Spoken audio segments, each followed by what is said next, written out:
in generally speaking, you know, the the view that AT&T has taken that I've seen from the outside and not from the inside is that more data on our network will eventually result in more revenues, and so we definitely welcome traffic on our network, and I think that that will eventually. So, I mean, the obvious thing in the way you're saying it is that if you have a $30 a month plan and you have a 3 gigabyte bucket, the more data you consume, eventually, that's going to have to go up to some other level. And and this is my view from the outside, that I think that might be the most coarse and obvious way that this might go. Now, the more subtle and interesting ways of building revenue around this, all I can say is that they're definitely a topic of active exploration within the company, and I don't know if I can say anything more than that. So. Yeah, I mean, just a quick comment. I mean, there's a huge amount of money already being spent, right? On every month's people pay up to $100 a month for broadcast video. So, I think the money may not be a new market, but it may move right from a broadcast model to this on-demand model. That's one possibility. But anyway, I'm sure Time Warner isn't like hearing that. But I don't know if anyone else wants to talk about how they're planning to monetize it in their industry. Yeah, I wanted to say a few words, not how Intel's going to monetize it, but I think there's some interesting ideas that people are looking at in terms of if service providers can start working with content vendors to figure out better ways to deliver content to the end user, I think there's kind of a joint monetization opportunity between the service provider and the content vendor that benefits both, hopefully, by delivering a better experience to the end user. The content vendor, I think, gets more eyes looking at their content. If they're getting a good experience, more people are going to be looking at their content as well. So I think our ecosystem is changing quite a bit in the sense that I think there's going to be greater need for collaboration between the service provider, the content vendors, the device vendors to be able to create these end-to-end experiences. But I think there's an opportunity for changing how monetization is happening. Personally, I think we need to move away from the bit rate plan monthly.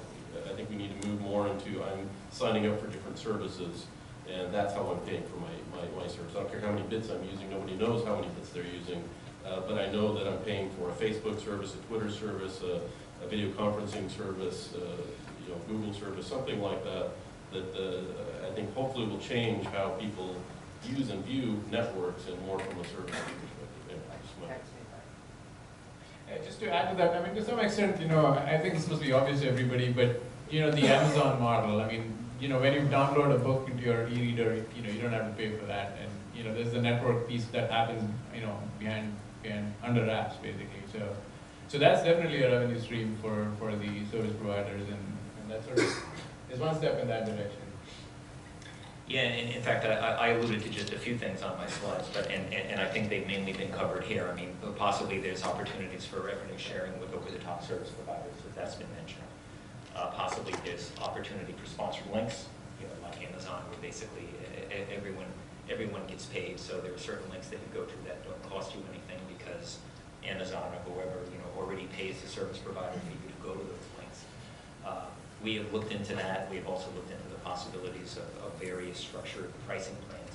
If you look at some of the pricing plans in place today, I think that they're not so much bent on raising revenue as they are to just prevent people from breaking the network. They're more a step function. When you get to a certain point, then you have to pay. Before you get to that point, it's still covered in whatever you're paying per month. So again, those current pricing plans are really just meant to protect the network.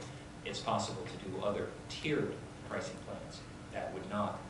One thing that's talked about quite a bit is the scarcity model versus the abundance model. That is, if you can migrate to a place where you're paying for various applications in a menu, as Jeff mentioned earlier, then you have a basic decision to make as to what you charge.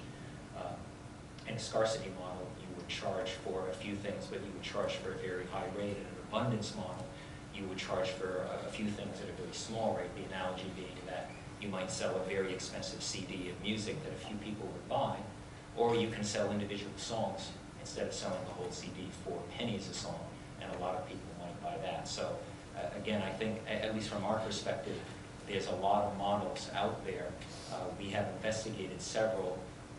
Even the concept of deep packet inspection can be useful to a service provider in the the sense that they can more or less use that as a lever, for want of a better term, to deal with the OTT service providers, because they can look at those particular packets and say, if they're interfering with other packets on my network, is it really worth my while to give them the same priority as other networks? That would tend to bring maybe the OTT providers to the table. So we looked at a lot of different models, but I think in the end, it'll be the service providers who need to understand what best fits their needs. So we have time for just one more question before lunch. Rick?